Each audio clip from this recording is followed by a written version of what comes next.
ಎಲ್ಲ ಸ್ಪರ್ಧಾ ಮಿತ್ರರಿಗೆ ಟಾರ್ಗೆಟ್ ಕೋಚಿಂಗ್ ಸೆಂಟರ್ ಯೂಟ್ಯೂಬ್ ತರಗತಿಗೆ ತಮ್ಮೆಲ್ಲರಿಗೂ ಸ್ವಾಗತ ಸುಸ್ವಾಗತ.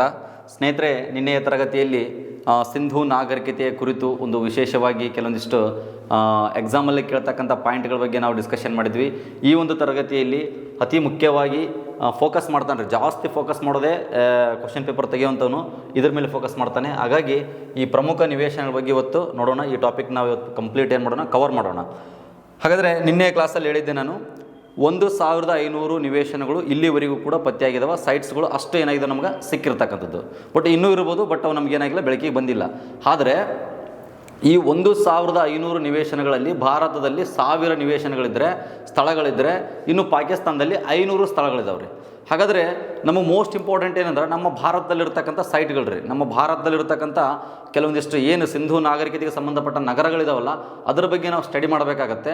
ಹಾಗಾಗಿ ಇವತ್ತು ನಾವು ಕೆಲವೊಂದಿಷ್ಟು ಒಂದು ಎಷ್ಟಾಗುತ್ತೋ ಅಷ್ಟು, ಅಂದರೆ ಇಂಪಾರ್ಟೆಂಟ್ ಎಕ್ಸಾಮ್ಗೆ ಎಷ್ಟು ಇಂಪಾರ್ಟೆಂಟ್ ಇದೆಯೋ ಔಟ್ರನ್ನ ನಾವು ಆ ಒಂದು ಪಾಯಿಂಟ್ಗಳನ್ನು ಕವರ್ ಮಾಡೋಣ. ಹಾಗಾದರೆ ಮೊದಲ ಬಾರಿಗೆ ಇಲ್ಲಿ ಏನು ಇಂಪಾರ್ಟೆಂಟಪ್ಪ ಅಂತಂದ್ರೆ, ಇಲ್ಲಿ ಹರಪ್ಪದ ಮೇಲೆ ಕ್ವಶನ್ ಬರುತ್ತೆ. ಹರಪ್ಪ ಈ ಒಂದು ನಿವೇಶನ ನೋಡ್ರಿ, ಹರಪ್ಪ ನಿವೇಶನ ಇದ್ರ ಬಗ್ಗೆ ಕೆಲವೊಂದಿಷ್ಟು ಪಾಯಿಂಟ್ಗಳನ್ನು ನೇರವಾಗಿ ಕೇಳ್ತಾ ಹೋಗ್ತಾನೆ ಎಕ್ಸಾಮಲ್ಲಿ. ಅದನ್ನು ನಾವು ತಿಳ್ಕೊಳ್ಬೇಕು. ಈಗ ನೋಡಿ, ಏನು ಯಾವ ಪಾಯಿಂಟು ಫಸ್ಟ್ ಏನು ತಿಳ್ಕೊಳ್ಬೇಕು, ಇದು ಎಲ್ಲಿ ಬರುತ್ತೆ ಅಂತ ತಿಳ್ಕೊಳ್ಬೇಕು. ಇದು ಪಾಕಿಸ್ತಾನದಲ್ಲಿ ಬರ್ತಕ್ಕಂಥದ್ದು. ಪಾಕಿಸ್ತಾನ ನೋಡ್ರಿ, ಈ ಪಾಕಿಸ್ತಾನದ ಒಂದು ಸೆಕೆಂಡ್ ಸ್ನೇಹಿತರೆ, ಓಕೆ, ಪಾಕಿಸ್ತಾನದ ಪಂಜಾಬ್ ಪ್ರಾಂತ್ಯ ನೋಡ್ರಿ, ಇದು ಬರೋದು ಪಂಜಾಬ್ ಪ್ರಾಂತ್ಯ. ಮಾಂಟಿಗೋ ಮಾರಿ ಅನ್ನುವಂಥ ಸ್ಥಳದಲ್ಲಿ ಇದು ಕಂಡುಬರುತ್ತೆ. ಮಾಂಟಿಗೋ ಮರಿ ಅನ್ನುವಂಥ ಸ್ಥಳದಲ್ಲಿ ಕಂಡು ಬರ್ತಕ್ಕಂಥದ್ದು.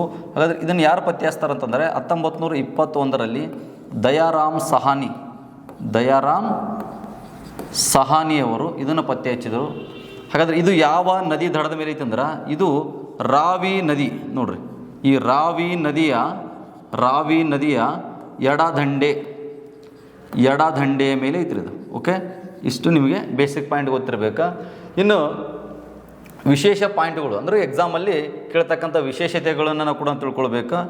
ಏನು ಕೇಳ್ತಾನೆ ಅಂತಂದರೆ, ಸಿಂಧೂ ಬಯಲಿನಲ್ಲಿ ಪತ್ತೆಯಾದ ಮೊದಲ ನಗರ ಯಾವುದು ಅಂತ ಕೇಳ್ತಾನೆ. ಸಿಂಧೂ ಬಯಲಿನಲ್ಲಿ ಪತ್ತೆಯಾದ ಮೊದಲ ನಗರ ಯಾವುದು ಅಂತ ಕೇಳಿದ್ರೆ ಹರಪ್ಪ. ಹಾಗಾಗಿ ಇದು ಸಿಂಧೂ ಬಯಲಿನಲ್ಲಿ ನೋಡ್ರಿ, ಸಿಂಧೂ ಬಯಲಿನಲ್ಲಿ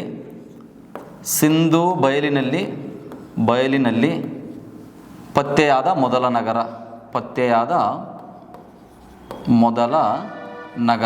ಓಕೆ, ಈ ಕಾರಣದಿಂದನೇ ಇದಕ್ಕೆ ಹರಪ್ಪ ಸಂಸ್ಕೃತಿ ಅಂತ ಕರೀತಾರೆ. ಓಕೆ, ಇದು ನಿಮಗೆ ಗೊತ್ತಿರಬೇಕು. ಇನ್ನೂ ವಿಶೇಷತೆ ಏನಪ್ಪ ಅಂದ್ರೆ, ಇದನ್ನು ಗೇಟ್ವೇ ಆಫ್ ಸಿಟಿ ಅಂತ ಕರೀತಾರೆ. ಗೇಟ್ವೇ ಆಫ್ ಸಿಟಿ ಅಂತ ಕರೀತಾರೆ. ಗೇಟ್ವೇ ಆಫ್ ಸಿಟಿ ಅಂತಂದ್ರೆ ಹೆಬ್ಬಾಗಿಲು ಅಂದಂಗೆ. ಅಂದ್ರೆ ನಾವು ಸಿಂಧೂ ನಾಗರಿಕತೆ ಆ ನಗರದ ಒಳಗೆ ಪ್ರವೇಶ ಮಾಡಬೇಕಂತಂದರೆ ಅಲ್ಲಿ ನಾವು ಯಾವುದನ್ನು ದಾಟಿ ಹೋಗ್ಬೇಕು, ಫಸ್ಟ್ ಎಲ್ಲಿ ಎಂಟ್ರಿ ಕೊಡಬೇಕು, ಹರಪ್ಪ ನಗರಕ್ಕೆ ಎಂಟ್ರಿ ಕೊಡಬೇಕು. ಹಾಗಾಗಿ ಇದನ್ನು ಸಿಂಧೂ ನಾಗರಿಕತೆಯ ಹೆಬ್ಬಾಗಿಲು ಅಂತ ಕರೀತಾರೆ. ಓಕೆ, ನೆಕ್ಸ್ಟ್ ಈ ನಗರವನ್ನು ಧಾನ್ಯಗಳ ನಗರ ಅಂತ ಕರೀತಾರೆ. ಧಾನ್ಯಗಳ ನಗರ ಇವೆಲ್ಲ ಡೈರೆಕ್ಟ್ ಕ್ವಶನ್ ಬರ್ತಾವ್ರಿ. ಧಾನ್ಯಗಳ ನಗರ ಅಂದು ಯಾವ ನಗರವನ್ನು ಕರೀತಾರೆ, ಹರಪ್ಪ. ಓಕೆ, ಹಾಗಾದರೆ ಇನ್ನು ಇದನ್ನು ಸಮಾಧಿಗಳ ನಗರ ಅಂತಲೂ ಕೊಡ್ತೇವೆ. ಸಮಾಧಿಗಳ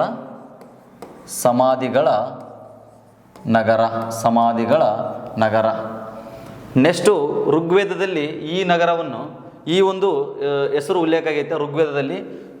ಇದು ಕೂಡ ಗೊತ್ತಿರಬೇಕು. ಎಕ್ಸಾಮಲ್ಲಿ ಕೇಳ್ತಾನೆ ಏನಂತ, ಈ ಸಿಂಧೂ ನಾಗರಿಕತೆಗೆ ಸಂಬಂಧಪಟ್ಟಂಥ ಹರಪ್ಪ ನಿವೇಶನದ ಬಗ್ಗೆ ಈ ಕೆಳಗಿನ ಯಾವ ವೇದದಲ್ಲಿ ಉಲ್ಲೇಖವಾಗಿದೆ ಅಂತ ಕೇಳಿದ್ರೆ, ಋಗ್ವೇದದಲ್ಲಿ ಏನಂತ ಉಲ್ಲೇಖ ಇದೆಯಪ್ಪ ಅಂದ್ರೆ ಹರೂಪಿಯಾ ಅಂತ ಉಲ್ಲೇಖ ಆಗೈತೆ. ಹರೂಪಿಯಾ ಅನ್ನುವಂಥ ಹೆಸರಿನಿಂದ ಏನಾಗೈತೆ ಉಲ್ಲೇಖ ಆಗಿದೆ ಅನ್ನೋದು ಗೊತ್ತಿರಬೇಕು. ಓಕೆ, ಇಷ್ಟು ನಿಮಗೆ ಗೊತ್ತಿರಬೇಕು. ಇನ್ನು ಸಿಂಧೂ ನಾಗರಿಕತೆಯಲ್ಲಿ ಅತಿ ದೊಡ್ಡ ನಗರ ಯಾವುದು ಅಂದ್ರೆ, ಅತಿ ದೊಡ್ಡ ಅಂದ್ರೆ ನಗರ ನೆಲೆ ಅಂತ ಕರಿತೀವಿ ನಾವು. ಅತಿ ದೊಡ್ಡ ನಗರ ನೆಲೆ ಆಗಿದೆ ಅಂತ ಗೊತ್ತಿರಬೇಕು. ಅತಿ ದೊಡ್ಡ ನಗರ ನೆಲೆ. ನಾವು ವಿಸ್ತೀರ್ಣದಲ್ಲಿ ಹೇಳ್ತಾ ಇಲ್ಲ, ಅತಿ ದೊಡ್ಡ ನಗರ ಅಂದರೆ ನಗರಗಳಿಗೆ ಕಂಪ್ಯಾರಿಸನ್ ಮಾಡಿದ್ರೆ ಇದು ಅತಿ ದೊಡ್ಡ ನಗರ ಅನ್ನೋದು ಕೂಡ ನಿಮಗೆ ಗೊತ್ತಿರಬೇಕು. ಇನ್ನು ಇಲ್ಲಿ ಕೆಲವೊಂದಿಷ್ಟು ವಸ್ತುಗಳು ಸಿಕ್ಕಿದವ ಅನ್ನೋದ್ರ ಮೇಲೆ ಪ್ರಶ್ನೆ ಬರುತ್ತೆ. ಯಾವ್ಯಾವ ವಸ್ತುಗಳು ಇಲ್ಲಿ ಸಿಕ್ಕಿದವ ಅನ್ನೋದು ಇಂಪಾರ್ಟೆಂಟ್ ಆಗಿ. ಇಲ್ಲಿ ವಸ್ತುಗಳು ನೋಡೋದಾದ್ರೆ, ಇಲ್ಲಿ ಕಾರ್ಮಿಕರ ವಸತಿ ಗೃಹಗಳು ಸಿಕ್ಕವ್ರಿ. ವಸತಿ ಗೃಹ ಅಂದ್ರೆ ಲೇಬರ್ ಹೌಸ್ಗಳು ಸಿಕ್ಕಿರ್ತಕ್ಕಂಥದ್ದು. ಮತ್ತು ಎತ್ತಿನ ಬಂಡಿ ಅಥವಾ ಗಾಡಿ, ಎತ್ತಿನ ಗಾಡಿ ಇದು ಕೂಡ ಇಲ್ಲಿ ಸಿಕ್ಕಿರ್ತಕ್ಕಂಥದ್ದು. ಮತ್ತು ಜಿಂಕೆಯನ್ನು ಬೇಟೆಯಾಡ್ತಕ್ಕಂಥ ಒಂದು ಮುದ್ರೆ, ಅಂದ್ರೆ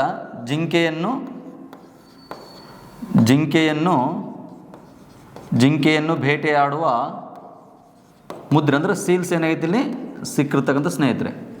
ಇಂಪಾರ್ಟೆಂಟ್ ಏನಪ್ಪ ಅಂತಂದ್ರಿಗಿನ ಇಲ್ಲಿ ಹೆಚ್ಚಾಕಾರದ ಸಮಾಧಿಗಳು ಕಂಡು ಬಂದವು, ಅದಕ್ಕೆ ಇದನ್ನು ಸಮಾಧಿಗಳ ನಗರ ಅಂತ ಕರೀತಾರೆ. ಹೆಚ್ಚಾಕಾರ, ಇದನ್ನು ಡೈರೆಕ್ಟ್ ಕ್ವಶನ್ ಕೇಳ್ತಾರೆ. ಹೆಚ್ಚಾಕಾರದ ಸಮಾಧಿಗಳು ಎಲ್ಲಿ ಕಂಡು ಬರ್ತಾವೆ ಅಂತ ಕೇಳಿದ್ರೆ ಹರಪ್ಪದಲ್ಲಿ ಕಂಡು ಬರ್ತವೆ. ಓಕೆ, ಮತ್ತು ಇಲ್ಲಿ ನಟರಾಜನ ಮೂರ್ತಿ ನೋಡ್ರಿ, ಈ ನಟರಾಜನ ಮೂರ್ತಿ ಕಂಡು ಬಂದಿದೆ. ರುದ್ರ ತಾಂಡವ ನಟರಾಜನ ಮೂರ್ತಿ ಕೂಡ ಕಂಡು ಬಂದಿದೆ. ಇನ್ನು ಈ ಕಂಚಿನ ಕೊಡಲಿ ಕೂಡ ಕಂಡು ಬಂದಿರ್ತದೆ ಸ್ನೇಹಿತರೆ. ಕಂಚಿನ ಕೊಡಲಿ ಕಂಡು ಬಂದೈತೆ. ನೆಕ್ಸ್ಟು ಈ ಸುಣ್ಣದ ಕಲ್ಲಿನ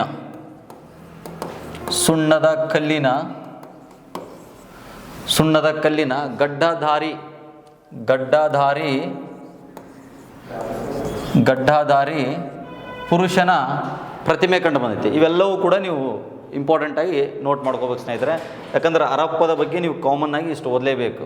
ಓಕೆ, ಹರಪ್ಪ ಅಂತಂದ ತಕ್ಷಣ ಇಷ್ಟು ನೀವು ತಿಳ್ಕೊಳ್ಬೇಕಾಗ್ತದೆ, ಇದು ನಿಮಗೆ ಗೊತ್ತಿರಬೇಕು. ಹಾಗಾದ್ರೆ ನಾವು ನೆಕ್ಸ್ಟ್ ಹೋಗೋಣ.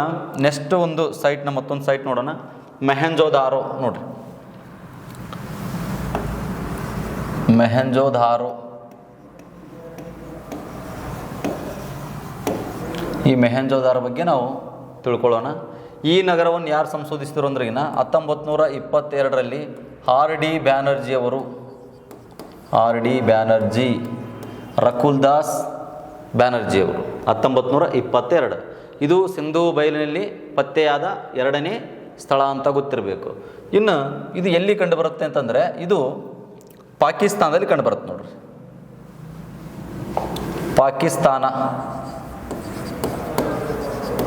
ಪಾಕಿಸ್ತಾನದ ಸಿಂಧ್ ಪ್ರಾಂತ್ಯದ ಲಾರ್ಕಾನ್ ಜಿಲ್ಲೆಯಲ್ಲಿ ಕಂಡು ಬರ್ತಕ್ಕಂಥ ಸ್ನೇಹಿತರೆ. ಲಾರ್ಕಾನ್ ಜಿಲ್ಲೆಯಲ್ಲಿ ಕಂಡು ಬರುತ್ತೆ. ಓಕೆ, ಹಾಗಾದರೆ ಯಾವ ನದಿ? ಸಿಂಧು ಅಥವಾ ಇಂಡಸ್ ನದಿಯ ದಡದ ಮೇಲೆ ಐತ್ರಿ ಇದು. ಓಕೆ, ಇದು ವಿಸ್ತೀರ್ಣದಲ್ಲಿ ಅತಿ ದೊಡ್ಡ ನಗರ ನೋಡ್ರಿ. ಸಿಂಧೂ ನಾಗರಿಕತೆಯಲ್ಲಿ ವಿಸ್ತೀರ್ಣದಲ್ಲಿ ಅತಿ ದೊಡ್ಡ ನಗರ ಯಾವುದು ಅಂದರೆ ಇದೆ, ಅತಿ ದೊಡ್ಡ ನಗರ. ಮೊಹೆಂಜೋದಾರವನ್ನು ಸಿಂಧಿ ಭಾಷೆಯಲ್ಲಿ ನೋಡ್ರಿ, ಮೊಹೆಂಜೋದಾರೋ ಅಂದರೆ ಅರ್ಥ ಏನು ಅಂದ್ರೆ ಈಗಿನ ಮೌಂಡ್ ಆಫ್ ಡೆಡ್ ಅಂದಂಗೆ ಇಂಗ್ಲೀಷ್ನಲ್ಲಿ. ಮೌಂಡ್ ಆಫ್ ಡೆಡ್ ಅಂತ ಕರೀತಾರೆ. ಅಂದ್ರೆ ಮಡಿದವರ ದಿಬ್ಬ ಅಂತ ನಾವು ಕರಿತೀವಿ. ಮಡಿದವರ ದಿಬ್ಬ ಅಥವಾ ಸತ್ತವರ ದಿಬ್ಬ ಅಂತಲೂ ನಾವು ಕರಿತೀವಿ ಸ್ನೇಹಿತರೆ.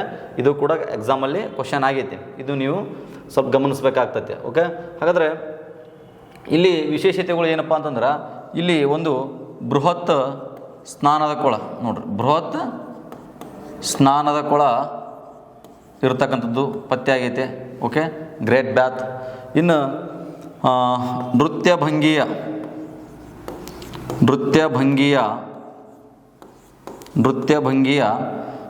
ಒಂದು ಕಂಚಿನ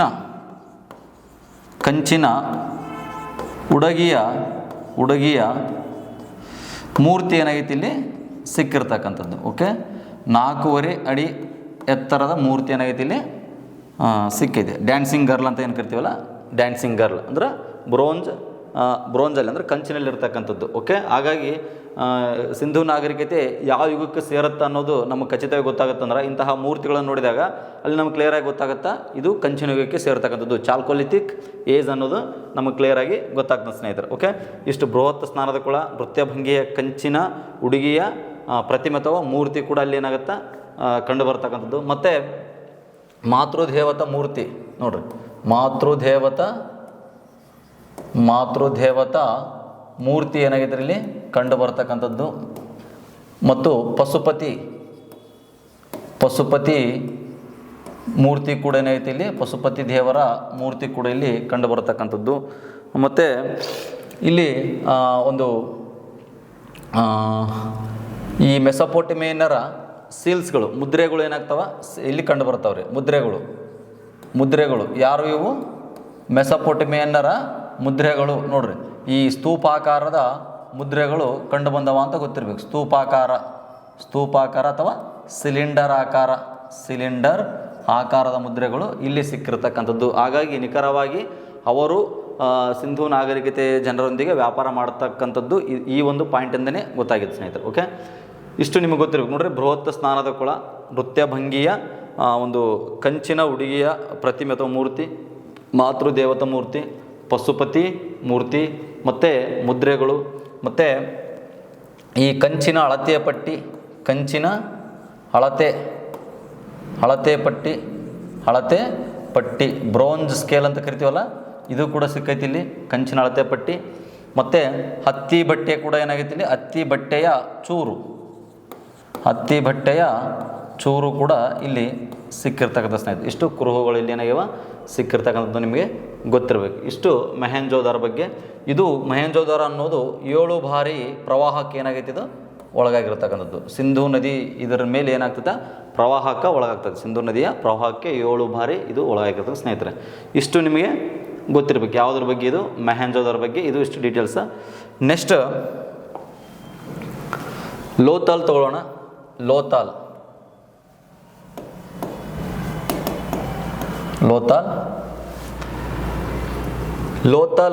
ಇದು ಎಲ್ಲಿ ಬರುತ್ತೆ ಅಂತಂದ್ರೆ ಇದು ಗುಜರಾತ್. ಇಲ್ಲೇ ಬರೆದು ಬಿಡ್ತೇನೆ ನೋಡ್ರಿ. ಇದು ಗುಜರಾತ್ನ ಕ್ಯಾಂಬೆ ತೀರದಲ್ಲಿ ಬರ್ತಕ್ಕಂಥದ್ದು, ಅಂದ್ರೆ ಅಹಮದಾಬಾದ್. ಇದನ್ನು ಪತ್ತೆ ಹಚ್ಚಿದವರು ಯಾರು ಅಂತಂದ್ರೆ 1959ರಲ್ಲಿ SR ರಾವ್ ನೋಡ್ರಿ, SR ರಾವ್ ಅವರು ಪತ್ತೆ ಹಚ್ತಾರೆ. ಇದು ಯಾವ ನದಿ ದಡದ ಮೇಲೆ ಇದ್ದಂದ್ರಿಗಿನ ಬಗಾವೋ ನದಿ ದಡದ ಮೇಲೆ ಇರ್ತಕ್ಕಂಥ, ಸ್ನೇಹಿತರೆ. ಇದು ನದಿ ಎಕ್ಸಾಮಲ್ಲಿ ಕೇಳ್ತಾರೆ, ನೆನ್ಪಿಡ್ಬೋರಿ. ಇನ್ನು ಲೋಥಾಲ್ ಅನ್ನೋದೊಂದು ಏನು ಅಂದ್ರಿಗಿನ ಇದೊಂದು ಸಿಂಧೂ ಜನರ ನೋಡ್ರಿ, ಸಿಂಧೂ ಜನರ ಹಡಗು ಕಟ್ಟೆ ಅನ್ನೋದು ಗೊತ್ತಿರಬೇಕು. ಸಿಂಧೂ ಜನರ ಹಡಗು ಕಟ್ಟೆ. ಓಕೆ, ಸಿಂಧೂ ಜನರ ಹಡಗು ಕಟ್ಟೆ ಅಂದರೆ ಇದನ್ನ ಎಕ್ಸಾಮಲ್ಲಿ ಕೇಳ್ತಾನೆ. ಈಗ ಹೆಂಗೆ ಕೇಳ್ತಾನೆ, ಪ್ರಾಚೀನ ಹಡಗು ಕಟ್ಟೆ ಅಥವಾ ಪ್ರಾಚೀನ ಬಂದರು ಯಾವುದು ಅಂತ ಕೇಳ್ತಾರೆ. ಲೋಥಲ್, ಗುಜರಾತ್ನಲ್ಲಿ ಇರ್ತಕ್ಕಂಥ ಪ್ರಾಚೀನ ಬಂದರು ಯಾವುದು? ಲೋಥಲ್ ಅನ್ನೋದು ನಿಮಗೆ ಗೊತ್ತಿರಬೇಕು ಸ್ನೇಹಿತರೆ. ಮತ್ತು ಈ ಲೋಥಲ್ನಿಂದ ಏನಪ್ಪ ಅಂದ್ರೆ ನೇರವಾಗಿ ಈ ಮೆಸೊಪೊಟೇಮಿಯಾಕ್ಕೆ ಏನು ಮಾಡ್ತಾಯಿದ್ರು, ವ್ಯಾಪಾರ ಸಂಪರ್ಕವನ್ನು ಹೊಂದುತ್ತಿದ್ದರು. ಮೆಸೊಪೊಟೇಮಿಯಾ ಈ ನಗರಕ್ಕೆ. ಓಕೆ, ಯಾರು? ಸಿಂಧೂ ಜನರು ಅನ್ನೋದು ಗೊತ್ತಿರಬೇಕು. ಇಲ್ಲಿ ವಿಶೇಷವಾಗಿ ಏನೇನು ಇಲ್ಲಿ ನಮಗೆ ಕಂಡು ಬರ್ತಕ್ಕಂತಂದ್ರೆ ಸ್ತ್ರೀ ಪುರುಷ ನೋಡ್ರಿ, ಈ ಒಂದು ಸ್ತ್ರೀ ಪುರುಷ ಜೋಡಿ ಸಮಾಧಿ ಕಂಡು ಬಂದತ್ರಿ ಇಲ್ಲಿ. ಓಕೆ, ಇದನ್ನು ಆಧರಿಸಿ ಸತಿ ಸಾಗಮನ ಪದ್ಧತಿ ಇರ್ಬೋದು ಅನ್ನೋದು ಕೆಲವೊಬ್ಬರು ಇತಿಹಾಸಕಾರರ ವಾದ ರೀ. ಓಕೆ, ಅದೇನೇ ಇರಲಿ, ಒಟ್ಟಿನಲ್ಲಿ ಸ್ತ್ರೀ ಪುರುಷ ಜೋಡಿ ಸಮಾಧಿಗಳು ಎಲ್ಲಿ ಕಂಡು ಬಂದವಂದ್ರಿಗಿನ ಲೋಥಾಲಲ್ಲಿ. ಓಕೆ, ಇನ್ನು ಇಲ್ಲಿ ಭತ್ತದ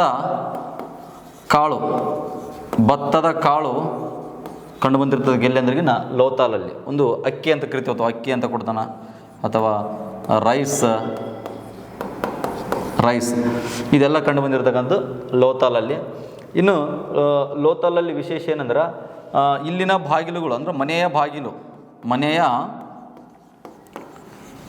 ಬಾಗಿಲುಗಳು ಏನಿದಾವಲ್ಲ, ಈ ಮನೆಯ ಬಾಗಿಲು ಬೀದಿಗೆ ಮುಖ ಮಾಡಿರ್ತಕ್ಕಂಥದ್ದು ವಿಶೇಷ. ಬೀದಿಗೆ ಏನಾಗಿದೆವ ಮುಖ ಮಾಡಿ ನಿರ್ಮಾಣವಾಗಿದ್ದು ಇಲ್ಲಿ ವಿಶೇಷತೆ. ಯಾಕಂದರೆ ನಿನ್ನೆ ಕ್ಲಾಸಲ್ಲಿ ಹೇಳಿದ್ದೀನಿ, ಸಿಂಧೂ ನಾಗರಿಕತೆಯ ಎಲ್ಲ ನಗರದಲ್ಲಿರ್ತಕ್ಕಂಥ ಹೌಸ್ ಅಂದರೆ ಮನೆಗಳು ಬೀದಿಗೆ ಹಿಂಬದಿಯಲ್ಲಿ ಏನಾಗಿದ್ದು ಅಂದ್ರಿಗಿನ ಡೋರ್ಗಳನ್ನು ಅಂದರೆ ಬಾಗಿಲುಗಳನ್ನು ಹೊಂದಿರತಕ್ಕಂಥದ್ದು. ಓಕೆ, ಇಷ್ಟು ನಿಮಗೆ ಗೊತ್ತಿರಬೇಕು. ಇನ್ನು ಇಲ್ಲಿ ಸೌಂದರ್ಯ ವರ್ಧಕಗಳು ಏನಾಗಿದಾವ ಇಲ್ಲಿ ಸಿಕ್ಕಿರ್ತಕ್ಕಂಥ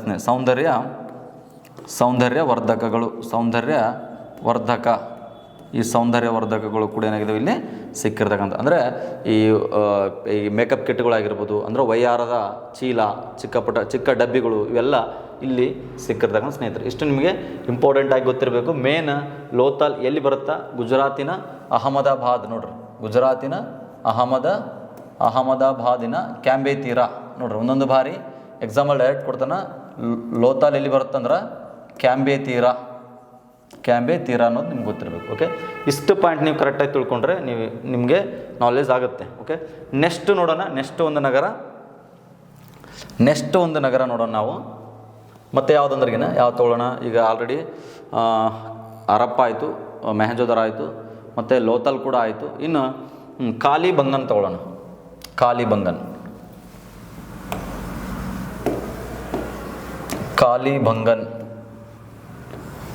ಈ ಕಾಲಿಬಂಗನ್ ಅನ್ನುವಂಥ ಸ್ಥಳ ಎಲ್ಲಿದೆ ಅಂತಂದ್ರಿಗಿನ ಇದು ರಾಜಸ್ಥಾನದ ಗಂಗಾನಗರಲ್ಲಿ ಬರುತ್ತೆ. ಗಂಗಾನಗರ್ ಇದನ್ನು ಈ ನಗರವನ್ನು ಪತ್ತೆಹಚ್ಚಿದವರು ಯಾರಂದ್ರೆ 1953ರಲ್ಲಿ ಅಮಲಾನಂದ್ ಘೋಷ್ ಅಂತೇಳಿ ಅಮಲಾನಂದ್ ಘೋಷ್ ಅವರು ಇದನ್ನು ಪತ್ತೆ ಹಚ್ತಾರೆ. ಇನ್ನು ಕಾಲಿಬಂಗನ್ ಅಂದರೆ ಏನು ಅಂತಂದ್ರೆ ಇದರ ಅರ್ಥ ಕಪ್ಪು ಬಳೆ ಅಂದಂಗೆ, ಕಪ್ಪು ಬಳೆ. ಓಕೆ, ಇದು ಎಲ್ಲಿದೆ ಅಂತ ಆಲ್ರೆಡಿ ಹೇಳಿದೆ, ರಾಜಸ್ಥಾನದ ಗಂಗಾನಗರ. ಸಂಶೋಧಿಸಿದವರು ಅಮಲಾನಂದ್ ಘೋಷ್. ಇನ್ನು ಕಾಲಿಬಂಗನ್ ಅಂದ್ರೆ ಕಪ್ಪು ಬಳೆ ಅಂತ ಅರ್ಥ. ಹಾಗಾದರೆ ಇದು ಯಾವ ನದಿ ಮೇಲೆ ಐತೆ ಅಂದ್ರಿಗಿನ ಇದು ಗಗ್ಗರ್. ನೋಡ್ರಿ, ಇದು ಈ ಒಂದು ಗಗ್ಗರ್ ನದಿಯ ದಡದಲ್ಲಿದೆ. ಓಕೆ, ಗಗ್ಗರ್ ನದಿಯ ದಡದಲ್ಲಿರ್ತಕ್ಕಂಥದ್ದು ಅನ್ನೋದು ಗೊತ್ತಿರಬೇಕು ನಿಮಗೆ. ನೆಕ್ಸ್ಟ್ ಇಲ್ಲಿ ವಿಶೇಷವಾಗಿ ಏನೇನು ವಸ್ತುಗಳು ಸಿಕ್ಕಿದಾವೆ ಅಂತಂದ್ರೆ ಇಲ್ಲಿ ಯಜ್ಞಕುಂಡ,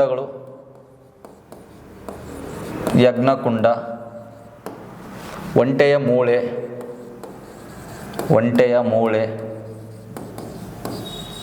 ಮೂಳೆ ಸಿಕ್ಕಿದೆ.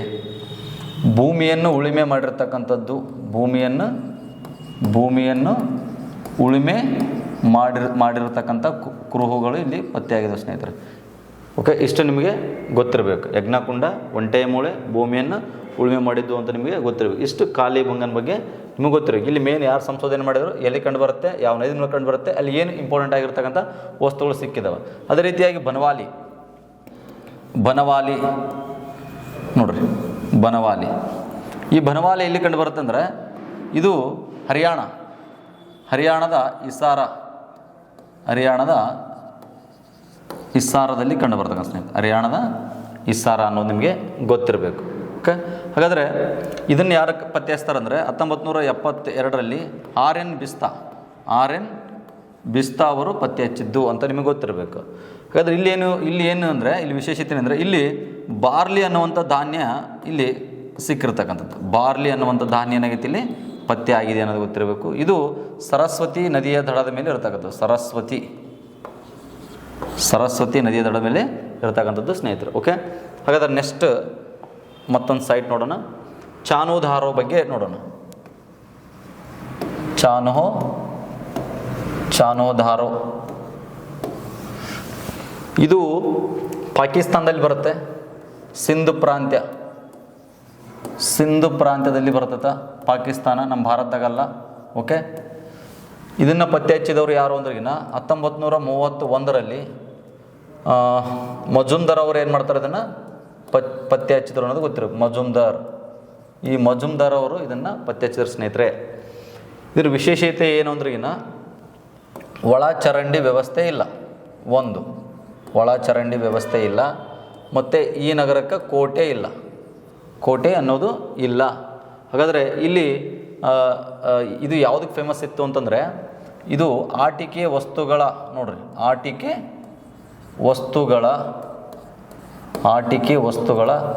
ತಯಾರಿಕಾ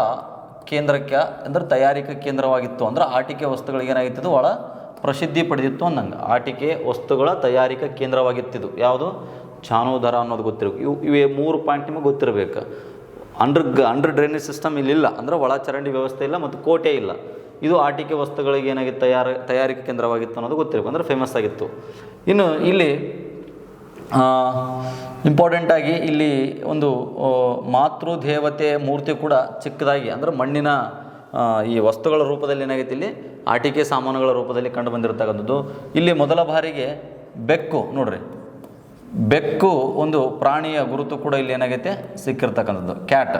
ಓಕೆ, ಇದರ ಕುರಿತು ಕೂಡ ಏನಾಗಿದೆ ಸಿಕ್ಕಿದೆ. ಇಷ್ಟು ನಿಮಗೆ ಚಾನೋಧಾರ ಬಗ್ಗೆ ನಿಮಗೆ ಗೊತ್ತಿರಬೇಕು. ಹಾಗಾದರೆ ಮತ್ತೊಂದು ಪ್ರಾಂತ್ಯ ತೊಗೊಳ್ಳೋಣ ನಾವು. ಮತ್ತೆ ಯಾವ್ದು ತೊಗೊಳ್ಳೋಣ, ಇಷ್ಟ ಆಯಿತಾ? ರೋಸ್ ಡಿ ತೊಗೊಳ್ಳೋಣ. ರೋಸ್ ಡಿ ಇದು ರಾಜಸ್ಥಾನದಲ್ಲಿ ಬರುತ್ತೆ.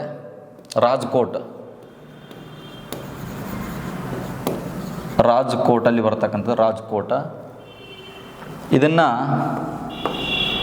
1979ರಲ್ಲಿ ಪಜಲ್ ಮತ್ತು ಪಾಂಡ್ಯ ಅನ್ನೋರು ಇದನ್ನು ಸಂಶೋಧನೆ ಮಾಡ್ತಾರೆ. ಓಕೆ, ಪಜಲ್ ಮತ್ತು ಪಾಂಡ್ಯ ಅನ್ನೋರು. ಇದರ ವಿಶೇಷತೆ ಏನು ಅಂತಂದರೆ, ಈ ರೋಸ್ ಡಿ ವಿಶೇಷತೆ ಇದು ಗ್ರಾಮೀಣ ಜೀವನ. ನೋಡ್ರಿ, ನಿನ್ನೆ ಕೂಡ ಹೇಳಿದ್ದೀನಿ, ಗ್ರಾಮೀಣ ಜೀವನ ಕಂಡು ಬರುತ್ತೆ ನೋಡ್ರಿ. ಅಂದರೆ ನಗರ ಜೀವನ ಅಲ್ಲ, ಅದೇ ವಿಶೇಷತೆ ಇಲ್ಲಿ. ಎಲ್ಲ ಕಡೆ ನಗರ ಜೀವನ ಕಂಡು ಬಂದರೆ ಇಲ್ಲಿ ರೋಸ್ ಡಿ ಅನ್ನುವಂಥ ಪ್ರದೇಶದಲ್ಲಿ ಗ್ರಾಮೀಣ ಜೀವನವನ್ನು ಕಂಡು ಬಂದಿರ್ತಕ್ಕ ಸ್ನೇಹಿತರೆ. ಇಷ್ಟು ನಿಮಗೆ ಇದ್ರ ಬಗ್ಗೆ ಗೊತ್ತಿರಬೇಕಾ. ಇನ್ನು ಇದಾದ ನಂತರ ರಂಗಪುರ್ ನೋಡ್ರಿ, ಇಲ್ಲೇ ಚಿಕ್ಕ ತಿಳ್ಕೊಂಬಿಡ್ರಿ. ಈ ರಂಗಪುರ್ನಲ್ಲಿ, ಇದು ರಂಗಪುರ ಏನಪ್ಪ ಅಂದ್ರೆ ಇದು ಗುಜರಾತ್ನಲ್ಲಿ ಬರುತ್ತೆ ಸ್ನೇಹಿತರೆ. ಒಟ್ಟಿನಲ್ಲಿ ಅತ್ಯಂತ ಹೆಚ್ಚು ಸ್ಥಳಗಳು ಕಂಡು ಬಂದಿದ್ದೆ ಗುಜರಾತಲ್ಲಿ ಅಂತ ಹೇಳಿರ್ತಕ್ಕಂಥದ್ದು ನಾನು. ಓಕೆ, ಅಂದರೆ ಸಿಂಧೂ ನಾಗರಿಕತೆಗೆ ಸಂಬಂಧಪಟ್ಟಂಥ ಹೆಚ್ಚು ನೆಲೆಗಳು ಎಲ್ಲಿ ಸಿಕ್ಕಿದಾವೆ ಅಂದ್ರಿಗಿನ ಗುಜರಾತ್ನಲ್ಲಿ ಸಿಕ್ಕಿರ್ತಕ್ಕಂಥದ್ದು. ಹಾಗಾದರೆ ಇದು ಗುಜರಾತಲ್ಲಿದೆ. ಇದನ್ನು SR ರಾವ್ ಅವರು ಪತ್ತೆ ಹಚ್ತಾರೆ ರೀ. 1954ರಲ್ಲಿ SR ರಾವ್ ಅವ್ರು ಏನು ಮಾಡಿದ್ದು ಪತ್ತೆ ಹಚ್ಚಿದ್ದು ಅನ್ನೋದು ಗೊತ್ತಿರಬೇಕು. ನೆಕ್ಸ್ಟು ಇದ್ರ ವಿಶೇಷತೆ ಏನಂದರೆ, ಇಲ್ಲಿ ರಾಗಿ ಬೆಳೆ ಪತ್ತೆ ಆಗೈತೆ. ಇಲ್ಲಿ ರಾಗಿಯ ಒಂದು ಬೆಳೆಯ ಒಂದು ಏನಾಗೈತೆ ಇಲ್ಲಿ ಪತ್ತೆ ಆಗಿದೆ ಅಂತ ಗೊತ್ತಿರಬೇಕು. ಇಷ್ಟು 2 ಪಾಯಿಂಟ್ ನಿಮಗೆ ಗೊತ್ತಿರಬೇಕು. ಇನ್ನು ಒಂದು ಸರ್ ಕೊಟ್ಟಡ್, ಇದು ಹಿಂಗೆ ಬರ್ಕೋಬೇಕ್ರಿ. ಒಂದೊಂದು ಕಡೆ ಬಿಡಿಯಾಗಿ ಬರ್ತಾರೆ, ನಾನು ಹಂಗೆ ಬರ್ತೇನೆ. ಸರ್ ಕೊಟ್ಟಡ್ ಇದು ಕೂಡ ಗುಜರಾತಲ್ಲಿ ಬರುತ್ತೆ. ಗುಜರಾತಲ್ಲಿ ಕಂಡು ಬರುತ್ತೆ. ಇದರ ವಿಶೇಷತೆ ಏನಂದರೆ, ಆ್ಯಕ್ಚುಲಿ ಸಿಂಧೂ ನಾಗರಿಕತೆ ಜನರಿಗೆ ಕುದುರೆ ಬಗ್ಗೆ ಪರಿಚಯ ಇಲ್ಲ, ಆದರೆ ಇಲ್ಲಿ ಕುದುರೆಯ ಒಂದು ಅವಶೇಷಗಳು ಏನಾಗಿರ್ತಕ್ಕಂಥದ್ದು ಇಲ್ಲಿ ಸಿಕ್ಕಿರ್ತಕ್ಕಂಥದ್ದು. ಕುದುರೆಯ ಅವಶೇಷಗಳು ಇಲ್ಲಿ ಸಿಕ್ಕಿರ್ತಕ್ಕಂಥದ್ದು ಸ್ನೇಹಿತರೆ. ಓಕೆ, ಇದು ನಿಮಗೆ ಗೊತ್ತಿರಬೇಕು. ಇದನ್ನು RN ಬಿಸ್ತಾ ಅನ್ನೋರು ಏನು ಮಾಡಿದ್ರು, ಅದನ್ನು ಪತ್ತೆ ಹಚ್ಚಿದ್ದಾರೆ. RN ಬಿಸ್ತಾ ಅನ್ನೋರು ಏನು ಮಾಡಿರ್ತಾರೆ, ಪತ್ತೆ ಹಚ್ಚಿರ್ತಕ್ಕಂಥದ್ದು. ಓಕೆ, ಹಾಗಾದ್ರೆ ನಾವು ನೆಕ್ಸ್ಟ್ ನೋಡೋಣ. ಮತ್ತೆ ನೆಕ್ಸ್ಟ್ ಸೈಟ್ಗಳು ಯಾವ್ಯಾವ ಇದಾವಂತ. ಮತ್ತು ಬನವಾಲಿ ಎಲ್ಲ ಆಯಿತು. ರಂಗಪುರ್, ದೋಲವೀರ ತಗೊಳ್ಳೋಂಥವ್ರು. ದೋಲವೀರ ಇದು ಕೂಡ ಗುಜರಾತ್ನಲ್ಲಿ ಬರುತ್ತೆ. ಕಚ್ ಜಿಲ್ಲೆ, ಗುಜರಾತಿನ ಕಚ್ ಜಿಲ್ಲೆಯಲ್ಲಿ ಕಂಡು ಬರತಕ್ಕಂಥದ್ದು. ಇದನ್ನು 1990 ಅಥವಾ 91ರಲ್ಲಿ RN ಬಿಸ್ತಾ ಮತ್ತು JP ಜೋಶಿ ಅವರು ಇದನ್ನು ಸಂಶೋಧನೆ ಮಾಡಿರ್ತಕ್ಕಂಥ. JP ಜೋಶಿ ನೋಡ್ರಿ, JP ಜೋಶಿ ಅವರು ಸಂಶೋಧನೆ ಮಾಡಿದ್ದು. ನೆಕ್ಸ್ಟ್ ಇದು ವಿಶೇಷತೆ ಏನಂದ್ರೆ, ಇದು ಭಾರತದಲ್ಲಿ ಸಿಕ್ಕಿರ್ತಕ್ಕಂಥ ಅಥವಾ ದೊರೆತಿರ್ತಕ್ಕಂಥ ಅತಿ ದೊಡ್ಡ ನಿವೇಶನ ನೋಡ್ರಿ. ಇದು ಅತಿ ದೊಡ್ಡ ನಿವೇಶನ. ಇಲ್ಲಿ ವಿಶೇಷತೆ ಏನಂದ್ರಿಗಿನ, ಇದು ವಾಟರ್ ಮ್ಯಾನೇಜ್ಮೆಂಟ್ ಸಿಸ್ಟಮ್ ನೋಡ್ರಿ. ವಾಟರ್ ಮ್ಯಾನೇಜ್ಮೆಂಟ್, ಈ ವಾಟರ್ ಮ್ಯಾನೇಜ್ಮೆಂಟ್ ಸಿಸ್ಟಮ್ ಏನಾಗಿತ್ತು, ಇದು ಫೇಮಸ್ ಆಗಿತ್ತು. ವಾಟರ್ ಮ್ಯಾನೇಜ್ಮೆಂಟ್ ಸಿಸ್ಟಮ್ ನೋಡ್ರಿ. ಈ ಒಂದು ಇದಕ್ಕೆ ಪ್ರಸಿದ್ಧಿ ಪಡೆದಿತ್ತು ಅನ್ನೋದು ನಿಮಗೆ ಗೊತ್ತಿರಬೇಕು. ಇದಕ್ಕೆ ಫೇಮಸ್ ಆಗಿ ಅಂದರೆ ವಾಟರ್ ಮ್ಯಾನೇಜ್ಮೆಂಟ್ ಸಿಸ್ಟಮ್ ಏನಂದರೆ ನೀರಿನ ಸರಬರಾಜು ಅಂದಂಗೆ. ನೀರಿನ ಸರಬರಾಜು ಓಕೆ, ನೀರಿನ ಸರಬರಾಜು ವ್ಯವಸ್ಥೆಗೆ ಏನಾಯ್ತು ಅಲ್ಲಿ ಪ್ರಸಿದ್ಧಿ ಪಡೆದಿತ್ತು. ಅಂದರೆ ಅಲ್ಲಿ ಕೃಷಿ ಮಾಡಲಿಕ್ಕೆ ಕಾಲುವೆಗಳನ್ನು ಕೂಡ ಹೊಂದಿದ್ರು ಅಂದಂಗೆ. ಓಕೆ, ನೆಕ್ಸ್ಟ್ ನೋಡೋದಾದರೆ ಇದು ಈ ನಗರದ ಸುತ್ತ 3 ಕೋಟೆ ಆವರಣ ಇತ್ತು ಅನ್ನೋದು ಕಂಡುಬರುತ್ತೆ. ಎಷ್ಟು ಕೋಟೆ? 3 ಕೋಟೆಯ ಆವರಣ. ನೆಕ್ಸ್ಟ್ ಇಲ್ಲಿ ಕ್ರೀಡಾಂಗಣ, ಆಟದ ಒಂದು ಮೈದಾನ ಕೂಡ ಏನಾಗೈತಿ ಇಲ್ಲಿ ಸಿಕ್ಕಿರ್ತಕ್ಕಂಥದ್ದು. ಕ್ರೀಡಾಂಗಣ ಕೂಡ ಏನಾಗಿರ್ತಕ್ಕಂಥ ಇಲ್ಲಿ ದೊರಕಿರ್ತಕ್ಕಂಥ ವಿಶೇಷತೆ. ಇದು ಯಾವ ನದಿ ದಡದ ಮೇಲೆ ಐತಪ್ಪ ಅಂದ್ರೆ ಇದು ಮನೋಹರ್ ನದಿಯ ದಡದ ಮೇಲೆ ಇರ್ತಕ್ಕಂಥದ್ದು. ಓಕೆ, ಮನೋಹರ್ ನದಿಯ ದಡದ ಮೇಲೆ ಇರ್ತಕ್ಕಂಥ ಸ್ನೇಹಿತ ಇದು ನದಿ. ಇದು ಎಕ್ಸಾಮಲ್ಲಿ ಕೇಳಿದ್ರೆ ಹಾಕ್ರಿ. ನೆಕ್ಸ್ಟ್ ನೋಡೋದಾದರೆ ಈ ಒಂದು ಪ್ಲೇಸನ್ನು 2021ನಲ್ಲಿ ವಿಶ್ವ ಪಾರಂಪರ್ಯ ಪಟ್ಟಿಗೆ ಏನು ಮಾಡಲಾಗೈತೆ, ಇದನ್ನು ಸೇರಿಸಲಾಗೈತೆ. ಯುನೆಸ್ಕೋ ಪಟ್ಟಿಗೆ ಏನಾಗೈತೆ ಸೇರಿಸಲಾಗೈತೆ. 39ನೇ ತಾಣ ಇರಬೇಕಿದು. ಮಿಸ್ಟೇಕ್ ಆದರೆ ಅದನ್ನು ಚೇಂಜ್ ಮಾಡ್ಕೊರಿ. ಓಕೆ, ಇಷ್ಟು ನಿಮಗೆ ಈ ಪ್ಲೇಸ್ ಬಗ್ಗೆ ನಿಮಗೆ ಗೊತ್ತಿರಬೇಕು. ಜಸ್ಟ್ ಅಂದರೆ ಇದು ಅತಿ ದೊಡ್ಡ ನಿವೇಶನ, ವಾಟರ್ ಮ್ಯಾನೇಜ್ಮೆಂಟ್ ಸಿಸ್ಟಮ್ಗೆ ಭಾಳ ಫೇಮಸ್ ಆಗಿತ್ತು, 3 ಕೋಟೆಯಿಂದ ಆವೃತವಾಗಿತ್ತು, ಕ್ರೀಡಾಂಗಣ ಇದೆ, ಮನೋಹರ್ ನದಿಯ ದಡದ ಮೇಲಿದೆ. ಇದು ನಿಮಗೆ ಗೊತ್ತಿರಬೇಕು ಸ್ನೇಹಿತರೆ. ಓಕೆ, ನೆಕ್ಸ್ಟ್ ನೋಡೋಣ. ಮತ್ತು ಇದಿಷ್ಟ ಆಯಿತಾ? ಇನ್ನು ಇಂಪಾರ್ಟೆಂಟ್ ಯಾವ ಇನ್ನೊಂದು 2 ಇದಾವ. ಆಯಿತು.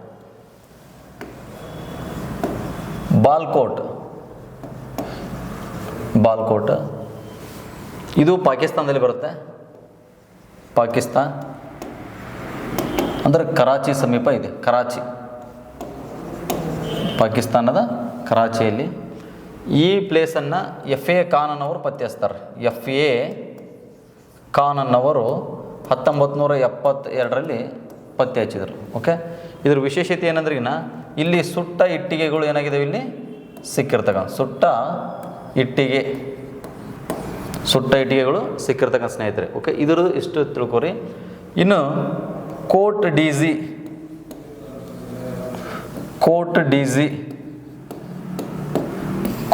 ಝಿ ಅನ್ನುವಂಥ ಪ್ಲೇಸ್ ಇದು ಕೂಡ ಪಾಕಿಸ್ತಾನದಲ್ಲಿ ಕಂಡುಬರುತ್ತೆ.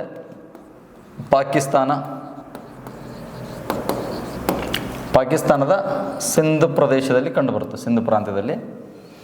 ಇದನ್ನು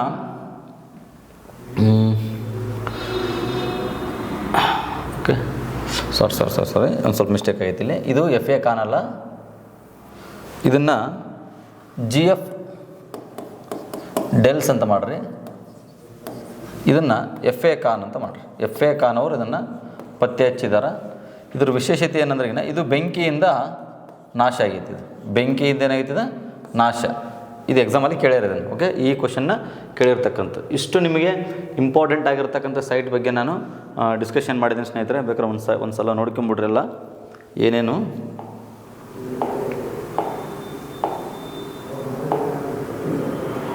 ನೋಡಿ, ಪ್ರಮುಖ ನಿವೇಶನಗಳ ಬಗ್ಗೆ ಹೇಳಿದೆ. ಹರಪ್ಪ ಇಂಪಾರ್ಟೆಂಟ್ ಏನಂದರೆ ಇಲ್ಲಿ ಆ ಸೈಟ್ ಎಲ್ಲಿ ಕಂಡು ಬರುತ್ತೆ ಅಂದ್ರೆ ಆ ಒಂದು ಸ್ಥಳ ಎಲ್ಲಿ ಕಂಡು ಬರುತ್ತೆ ಅನ್ನೋದು ಇಂಪಾರ್ಟೆಂಟ. ಯಾರು ಪತ್ತೆ ಹಚ್ಚಿದ್ರೆ ಎಂಬುದು ಕೂಡ ಇಂಪಾರ್ಟೆಂಟ. ಯಾವ ನದಿ ದಡದ ಮೇಲೆ ಐತೆ ಇಂಪಾರ್ಟೆಂಟ. ನೀವು ಯಾವುದಾದ್ರೂ ಒಂದು ಹಿಂಗೆ ಪೊಲೀಸ್ ಬೇರೆ ಎಕ್ಸಾಮ್ಗಳಲ್ಲಿ ನೀವು ಪ್ರಿಪ್ರೇಷನ್ ನಡೆಸ್ತಾ ಇದ್ರೆ ಈ 3 ಪಾಯಿಂಟ್ ಅಂತ ಕಂಪಲ್ಸರಿ ಓದ್ಕೊಳ್ಬೇಕು. ಇನ್ನು ಮಿಕ್ಕಿದ್ದು ಏನಪ್ಪ ಅಂದ್ರೆ ಈ ಪಾಯಿಂಟ್ ಮೇಲೆ ಕೂಡ ಸ್ಟೇಟ್ಮೆಂಟ್ ರೂಪದಲ್ಲಿ ಕೂಡ ಕ್ವಶನ್ ಕೇಳ್ಬೋದು, ಹೇಳಿಕೆ ರೂಪದಲ್ಲಿ ಕೂಡ ಕ್ವಶನ್ ಕೇಳ್ಬೋದು. ಹರಪ್ಪ ನಿವೇಶನದ ಬಗ್ಗೆ ಈ ಕೆಳಗಿನ ಯಾವ ಹೇಳಿಕೆ ತಪ್ಪಾಗಿದೆ ಅನ್ನೋದು ಕೂಡ ನಿಮಗೆ ಕೊಡ್ಬೋದು. ಎಕ್ಸಾಂಪಲ್ ನೋಡ್ರಿ, ಈಗ ಇದನ್ನೇ ಒಂದು ಚೇಂಜ್ ಮಾಡ್ಬೋದು. ಅವನು ಇದೇ ಪ್ರಶ್ನೆ ಕೇಳಿ ಪಾಕಿಸ್ತಾನದ ಸಿಂಧ್ ಪ್ರಾಂತ್ಯ ಅಂತ ಕೊಡ್ಬೋದು. ಇಲ್ಲಿ ಏನು ಕೊಟ್ಟನವ ಪಂಜಾಬ್ ಪ್ರಾಂತ್ಯ ಅಂತ ಕೊಟ್ಟಾನ. ಇಲ್ಲಿ ಸಿಂಧ್ ಪ್ರಾಂತ್ಯ ಅಂತ ಕೊಟ್ಟರೆ ತಪ್ಪಿದು. ನೀವು ಅಲ್ಲೇನು ಇದನ್ನು ಅಬ್ಸರ್ವೇಷನ್ ಮಾಡಲ್ಲ. ಹಾಗಾಗಿ ಈ ಥರ ಸ್ಟೇಟ್ಮೆಂಟ್ ರೂಪ ಕೊಟ್ಟಾಗ ನೀವು ಎಲ್ಲ ಅಬ್ಸರ್ವೇಷನ್ ಮಾಡಬೇಕಾಗತ್ತೆ. ಓಕೆ, ಇನ್ನು ಇಲ್ಲೆಲ್ಲ ಹೇಳಿದ್ದೀನಿ ನೋಡ್ರಿ, ಇವೆಲ್ಲ ಇದು ನೋಡ್ಕೋರಿ. ನೆಕ್ಸ್ಟ್ ಇದಾದ ನಂತರ ಮೆಹಂಜೋದರ್ ಬಗ್ಗೆ ಹೇಳಿನಿ. ಮೆಹಂಜೋದರ್ RD ಬ್ಯಾನರ್ಜಿ ಅವರು ಕಂಡುಹಿಡಿದರು. ಪಾಕಿಸ್ತಾನದ ಲಾರ್ಕಾನ್ ಜಿಲ್ಲೆಯಲ್ಲಿ ಬರುತ್ತೆ ಅಂತ ಹೇಳಿರ್ತಕ್ಕಂಥದ್ದು. ಲಾರ್ಕಾನ್ ಜಿಲ್ಲೆ ಸಿಂಧು ಅಥವಾ ಕನ್ಫ್ಯೂಸ್ ಮಾಡೋಕೆ ಏನು ಮಾಡ್ತಾನೆ ರೀ, ಇಂಡಸ್ ಅಂತ ಕೊಡ್ತಾನೆ. ಅರ್ಥ ಆಯ್ತಾ? ಅತಿ ದೊಡ್ಡ ನಿವೇಶನ ಯಾವುದು ಅಂತ ಕೇಳ್ತಾರೆ. ಅತಿ ದೊಡ್ಡ ನಿವೇಶನ ಓಲ್ ಆ್ಯಂಡ್ ಸೋಲ್ ಟೋಟಲಾಗಿ ನೋಡಿದಾಗ ನಾವು ಇದನ್ನು ಹೇಳಬೇಕಾಗುತ್ತೆ. ಯಾವುದು? ಮೆಹಂಜೋದರ. ಇನ್ನು ಸಿಂಧಿ ಭಾಷೆಯಲ್ಲಿ ಮೆಹಂಜೋದರ ಅಂದರೆ ಏನಂದ್ರೆ ಮಡಿದವರ ದಿಬ್ಬ. ಇಲ್ಲೆಲ್ಲ ಏನೇನು ಸಿಕ್ಕಿದಾವ ಅಂತ ಕೂಡ ನಾನು ಎಕ್ಸ್ಪ್ಲೇನ್ ಮಾಡಿದ್ದೀನಿ, ಇಂಪಾರ್ಟೆಂಟ್ ಆಗಿರ್ತಕ್ಕಂಥವ್ರನ್ನ. ಇನ್ನು ಇಲ್ಲಿ ಲೋತಲ್ ಇದೆ ನೋಡ್ರಿ, ಲೋತಲ್ನ SR ಅವರು ಪತ್ತೆ ಹಚ್ತಾರೆ. ಇದು ಒಂದು ಹಡಗು ಕಟ್ಟೆ ಅಂತ ಗೊತ್ತಿರಬೇಕು. ಇದು ಒಂದು ಹಡಗು ಕಟ್ಟೆ. ಎಕ್ಸಾಮಲ್ಲಿ ಕೇಳಿ ಲೋತಲ್ ಅನ್ನುವುದು ಒಂದು ಏನು ಅಂದರೆ ಅದೊಂದು ಹಡಗು ಕಟ್ಟೆ. ಓಕೆ, ನೆಕ್ಸ್ಟ್ ನೇರವಾಗಿ ಕೇಳ್ತಾನೆ, ಸಿಂಧೂ ಜನರು ಈ ಕೆಳಗಿನ ಯಾವ ಬಂದರಿನಿಂದ ಮೆಸೊಪೊಟೇಮಿಯ ಜನರೊಂದಿಗೆ ವ್ಯಾಪಾರ ಸಂಪರ್ಕದಲ್ಲಿದ್ದರು ಅಂತ ಕೇಳಿದ್ರೆ ಈ ಒಂದು ಲೋತಲ್ ಅನ್ನುವಂಥ ಬಂದರಿನಿಂದ. ಓಕೆ, ಇಲ್ಲಿ ಭತ್ತದ ಒಂದು ಕಾಳು ಎಲ್ಲಿ ಪತ್ತೆ ಆಯ್ತು ಅಂತ ಕೇಳ್ಬೋದು, ಅಥವಾ ಅಕ್ಕಿ ಎಲ್ಲಿ ಪತ್ತೆ ಆಯ್ತು ಅಂತ ಕೇಳ್ಬೋದು. ಇವೆಲ್ಲವೂ ಕೇಳ್ತಾರೆ. ಅಕ್ಕಿ, ಭತ್ತ, ರಾಗಿ, ಬಾರ್ಲಿ ನಾನು ಆಲ್ರೆಡಿ ಹೇಳಿರ್ತಕ್ಕಂಥದ್ದು, ಇವೆಲ್ಲ ನಿಮಗೆ ಗೊತ್ತಿರಬೇಕು. ನೆಕ್ಸ್ಟು ಕಾಲಿಬಂಗನ್, ಇದು ಗಂಗಾನಗರಲ್ಲಿ ಬರುತ್ತೆ. ಬನವಾಲಿ ಹರಿಯಾಣದ ಈಸರಲ್ಲಿ ಬರುತ್ತೆ. ಓಕೆ, ಈಸರ್ ಅನ್ನುವಂಥ ಜಿಲ್ಲೆಯಲ್ಲಿ. ಚಾನೋದರ ಇದು ಸಿಂಧು ಪ್ರಾಂತ್ಯ. ಸರ್ಕೊಟ್ಟಡ್ ಇದು ಗುಜರಾತ್ನಲ್ಲಿ ಬರ್ತಕ್ಕಂಥದ್ದು. ಅತಿ ಹೆಚ್ಚು ಪ್ರದೇಶಗಳು ಕಂಡು ಬರದೆ ಗುಜರಾತ್ನಲ್ಲಿ ಸ್ನೇಹಿತರೆ. ಓಕೆ, ರೋಜ್ಡಿ ಗ್ರಾಮೀಣ ಜೀವನ ಕಂಡು ಬರ್ತಕ್ಕಂಥದ್ದು ಏಕೈಕ ಸ್ಥಳ. ಇವೆಲ್ಲವೂ ಕೂಡ ನಾನು ಹೇಳಿದ್ದೀನಿ. ರಂಗಾಪುರಲ್ಲಿ ರಾಗಿ ಕಂಡು ಬಂದಿತ್ತು. ಇನ್ನು ದೋಲವೀರ ಕಚ್ ಜಿಲ್ಲೆಯಲ್ಲಿ ಐತೆ, ಗುಜರಾತಿನ ಕಚ್ ಜಿಲ್ಲೆ. ಇದು ವಿಶ್ವ ಪಾರಂಪರ್ಯ ಪಟ್ಟಿಗೆ ಏನಾಗೈತಿದೆ, ಈ ಪ್ಲೇಸ್ನ ಸೇರ್ಪಡೆ ಮಾಡಿರ್ತಾರೆ ಅಂತ ಗೊತ್ತಿರಬೇಕು. ಇನ್ನು ಬಾಲ್ಕೋಟ್ GF ಡೆಲ್ಸ್ ಅವ್ರು ಕಂಡು ಹಿಡಿತಾರೆ. ಸುಟ್ಟ ಇಟ್ಟಿಗೆ ಸಿಕ್ಕಿರ್ತಕ್ಕಂಥದ್ದು. ಕೋಟ್ DZ ಇದು ಬೆಂಕಿಯಿಂದ ನಾಶ ಆಗಿರ್ತಕ್ಕಂಥದ್ದು. ಇನ್ನೊಂದು ಪ್ಲೇಸ್ ಕೂಡ ಬರುತ್ತೆ, ಸೂಕ್ತ ಜೆಂಡರ್ ಅಂತ ಬರುತ್ತೆ. ಸೂಕ್ತ ಜೆಂಡರ್ ಇದು ಡಸ್ಟ್ ನದಿಯ ದಡದ ಮೇಲೆ ಐತಿದೆ. ಇದು ಇಲ್ಲಿ ಇದನ್ನು ಯಾರು ಪತ್ತೆ ಹಚ್ತಾರೆ ಅಂದ್ರೆ ಎರಾನ್ ಸ್ಮಿಲ್ ಅನ್ನೋರು ಪತ್ತೆ ಹಚ್ತಾರೆ ಸ್ನೇಹಿತರೆ. ಎರಾನ್ ಸ್ಮಿಲ್ ಅನ್ನೋರು ಪತ್ತೆ ಹಚ್ತಾರೆ ಇದನ್ನು. ಇಲ್ಲಿ ಇದರ ಪಕ್ಕದಲ್ಲಿ ಒಂದು ಬಂದರ್ ಇದೆ, ಅಲ್ಲಾದೀನೋ ಬಂದರ್ ಅಂತೇಳಿ ಕೇಸಿ, ಅಲ್ಲಾದೀನೋ ಬಂದರು. ಓಕೆ, ಇದ್ರ ಬಗ್ಗೆ ಇಷ್ಟು ತಿಳ್ಕೊರಿ. ಸೂಕ್ತ ಜಂಡರ್ ಸಮೀಪ ಏನಾಯ್ತು ಒಂದು ಬಂದರ್ ಇದೆ, ಅದೇ ಬಂದರ್ ಯಾವುದು? ಅಲ್ಲಾದೀನೋ ಬಂದರ್. ಇಷ್ಟು ಈ ಕ್ಲಾಸ್. ಮತ್ತು ವಿಶೇಷವಾಗಿ ಏನಾದರೂ ಮತ್ತೆ ಕೆಲವೊಂದಿಷ್ಟು ಟಾಪಿಕ್ ಇಂಪಾರ್ಟೆಂಟ್ ಆಗಿರ್ತಕ್ಕಂಥ ಏನಾದರೂ ಪಾಯಿಂಟ್ ಉಳಿದಿದ್ರೆ ಮತ್ತೊಂದು ಕ್ಲಾಸನ್ನು ಮಾಡಿ ಇದನ್ನು ಎಂಡ್ ಮಾಡ್ತೀನಿ ಸ್ನೇಹಿತರೆ. ಓಕೆ, ಎಲ್ಲರಿಗೂ ಧನ್ಯವಾದಗಳು.